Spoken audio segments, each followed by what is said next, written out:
Amém, gente? Como que vocês estão? Vão entrando aí, é tão bom estar com vocês de novo.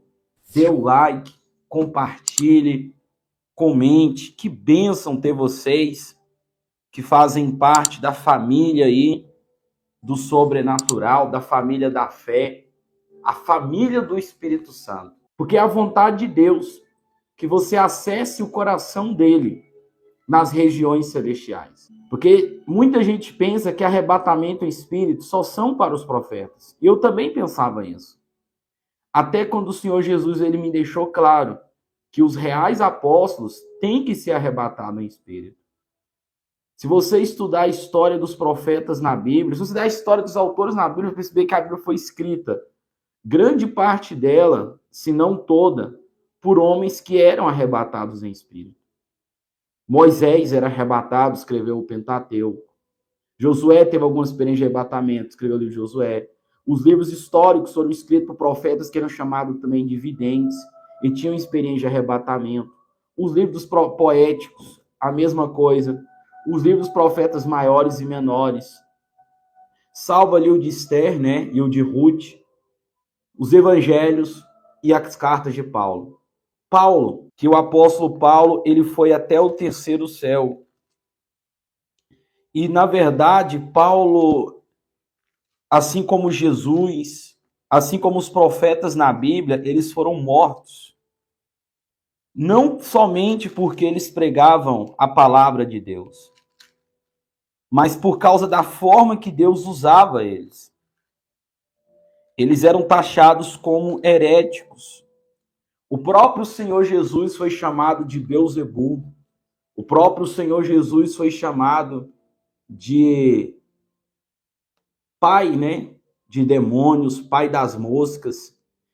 Jesus ele foi morto porque ele foi considerado falso profeta das piores espécies possíveis que você imaginar. Paulo, se você ler as cartas dele, com a mente da carne, você não vai entender. Eu leio a Bíblia desde criança. E quem já estudou teologia sabe que existe muita briga teológica a respeito das cartas de Paulo. Porque Paulo diz algumas coisas que confundem a mente de algumas das pessoas. E hoje, infelizmente, as cartas de Paulo elas são interpretadas de forma muito superficial. A tal ponto que a tradição ela aceita pontos e aspectos daquilo que Paulo ensinava que nos originais não é assim. Existem interpretações bíblicas a respeito das cartas de Paulo que não é o que Paulo realmente estava querendo dizer. Paulo, ele sempre traz uma mensagem transcendental, uma mensagem sobrenatural, uma mensagem dimensional, uma mensagem do Espírito. Ele até diz que a mensagem da cruz, ela é loucura. E algumas pessoas me perguntam, apóstolo, ensine sobre salvação. E é o que eu estou fazendo. Toda vez que eu falo sobre os mistérios do reino dos céus, eu estou falando sobre Jesus, porque tudo está dentro dele. Vou falar que nem Paulo, em Cristo, no Espírito Santo. Paulo vai dizer que as riquezas da glória estão em Cristo. Se eu falo dos mistérios profundos da Bíblia, obviamente eu estou falando de salvação. E eu estou te convidando a conhecer a Cristo, não como uma religião, não como um ídolo, não como um símbolo da religião, mas eu quero convidar você a conhecer a Cristo face a face, profundamente, sobrenaturalmente, e ter um relacionamento com Ele profundo. Porque você só é infeliz, você só está sofrendo, e você está triste e com depressão, porque você ainda não acessou o relacionamento profundo com Jesus Cristo. Porque o relacionamento profundo com Jesus Cristo vai consolar você, vai quebrantar você. Então, Paulo, ele não foi entendido pelos judeus da época.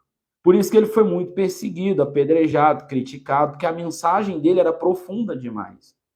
Então, Paulo, ele trazia um entendimento do Antigo Testamento e juntava com a lógica da realidade, da vida de Jesus, da crucificação e ressurreição de Jesus, que bagunçava a cabeça de todo mundo. A tal ponto que até Pedro vai dizer que era difícil entender o que Paulo fala.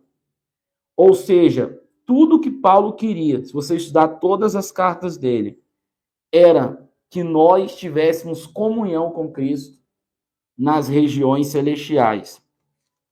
Vamos ler 2 Coríntios, capítulo 12, verso 12, que está escrito assim: certamente não convém gloriar-me, mas verei as visões e revelações do Senhor.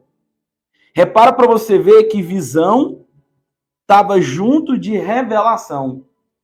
Essa revelação aqui que Paulo tem não é aquela revelação da palavra de conhecimento que nós conhecemos. É a revelação da sabedoria, do conhecimento oculto, do conhecimento do reino de Deus, dos mistérios do reino de Deus, a qual ele cita. Paulo vai falar assim: olha, é possível você ter na verdade, a experiência para te levar ao conhecimento da Bíblia. Olha que interessante. Então, Paulo, ele não abandona o cristianismo intelectual e nem abandona o cristianismo contemplativo. Paulo não abandona esses dois lados. Pelo contrário, Paulo entende que através do cristianismo contemplativo, o cristianismo intelectual vai fazer sentido. E através do cristianismo contemplativo, eu vou acessar o cristianismo lógico. Ou melhor, através do cristianismo contemplativo, eu vou acessar as revelações de Deus. No primeiro século, se você estudar a história do cristianismo, você vai ver que começou uma batalha ali, uma treta filosófica, porque alguns cristãos queriam incorporar a filosofia grega no cristianismo. Porque a filosofia grega, ela tem o mesmo princípio da ciência, que é a razão, ser racional, a lógica. E o evangelho, ele não é racional. Presta atenção, o evangelho não é lógico. Tem muita coisa no evangelho que é espiritual. A tal ponto que você, por exemplo, como você vai compreender que um menino nasceu de uma virgem? Fala para mim, como que uma virgem pode conceber uma criança? Não tem como. Então ali você percebe que o evangelho ele é feito de milagres, do sobrenatural, de poder e de mistérios. Então Paulo chegava e falava, ó, estamos assentados nos lugares celestiais em Cristo Jesus. Confundia a mente de alguns. Qual é a lógica disso? Aí Paulo chegava e falava sobre céus, reinos, dimensões. Só que o que é o problema? Os pais da igreja, eles procuravam manter a parte contemplativa do cristianismo, mas explicar essa parte contemplativa de uma forma racional e lógica que os gregos aceitassem, que nem a ciência hoje. E o que acontece? Você tem que entender que você tem que ser o profeta da sua casa. O maior profeta tem que ser você. É errado essa revelação? Não, mas tem que você ouvir a voz de Deus. E no mundo espiritual, a voz de Deus ela é clara. Ela não é como aqui. Aqui parece que existe um filtro que bloqueia. Lá não. Lá a voz de Deus é clara. A direção que Deus vai dar para você, ela não é uma direção embaçada. Ela é uma direção clara, como a neve. Ou seja, o arrebatamento em espírito, ela é fundamental para quem quer não errar com Deus. Errar, você não vai errar, você vai errar, mas quem quer errar pouco com Deus. Porque a gente sabe que para estar alinhadinho com Deus é lugar certo, hora certa, comando certo. Mas se você quer intimidade, você vai ter que ter o coração puro. Porque é muito fácil o seu coração ele se fechar, ele se corromper. Seu coração corrompeu, amigo, acabou. A fonte esgota, não vem mais revelações. Deus não fala mais. Você pode até sair do corpo. Como eu falei, você pode sair do corpo, ter algumas experiências. Mas Deus não fala mais com você. Você não ouve mais a voz de Deus. Você não tem mais aquelas experiências extraordinárias dos anjos virem, te entregar rolos, livros, te ensinar, te dar mantos novos, dons novos. Acaba sempre. Então esse manto é o manto que me obriga a ser melhor. É o manto que me obriga a viver uma vida de santidade, porque eu sei que se eu não buscar a santidade, esse manto vai travar. Você está entendendo? Quando você for para ser arrebatado, existem vários exercícios espirituais para você ser arrebatado, tá? Aí você vai anotar, eu aprendi Aí você vai complementar o que você aprendeu com o que você já sabe. Você está entendendo? Você vai complementar com o que você já sabe. Por exemplo, Moisés. Moisés, quando ele foi arrebatado, lá no princípio da criação, ele interpretou do jeito que ele conseguiu entender, porque a nossa mente humana é muito limitada, né? Por isso que eu falo que nós temos que ter a mente aberta para a ciência. Porque a religião já quebrou a cara com a ciência algumas vezes. Não estou falando na Bíblia, estou falando na religião. Por isso que você que quer ser um mestre dos segredos do reino de Deus, você tem que ser uma pessoa que lê Bíblia, leia muita Bíblia, devore, para você filtrar e para você ter discernimento das suas experiências. Peça a Deus muita pureza de mente e coração. Terceiro ponto, tenha a mente aberta para abandonar doutrinas de religiões. Quarto ponto, respeite o tempo e o processo.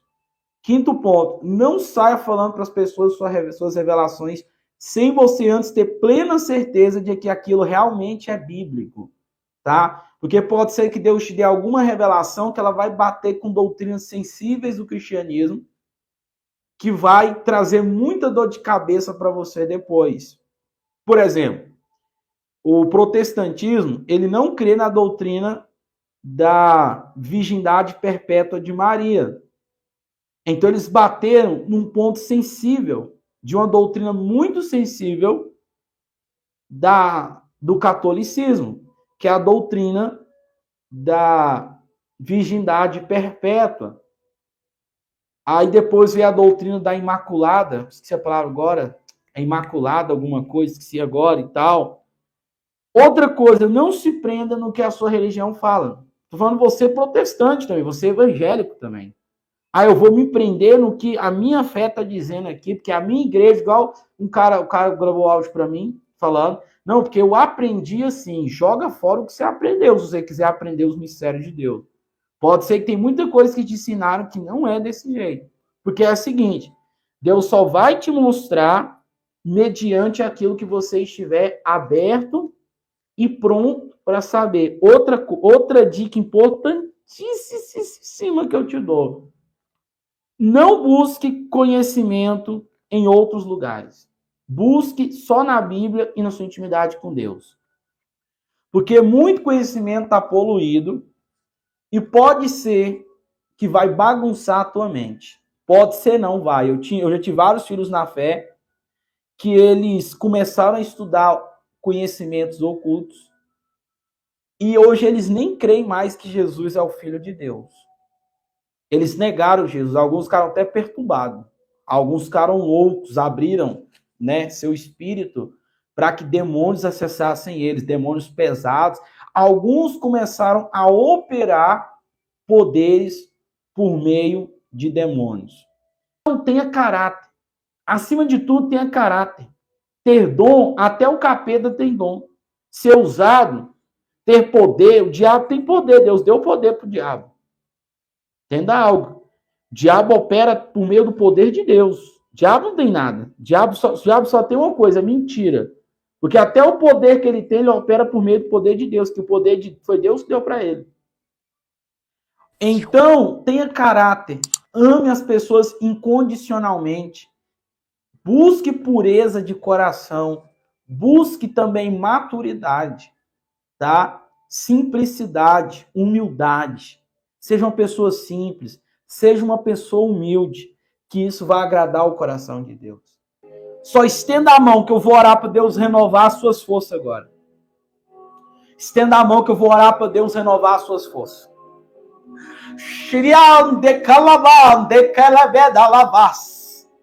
Estenda a mão, Pai. Eu não sou nada e a unção que o Senhor me deu não é minha, é tua. Então, Pai, eu quero pedir que o Senhor dê dobrado para os seus filhos. Porção dobrada do Espírito que o Senhor me deu para eles. Agora, meu Pai, estenda a mão. Recebe renovo, fortalecimento espiritual. Em nome de Jesus. Estenda a mão para cá com o amor de Deus, nosso Pai. A graça de Jesus e a comunhão do Espírito seja com todos vocês, hoje e para todos sempre, e todos digam amém. Deus abençoe a todos, em nome de Jesus.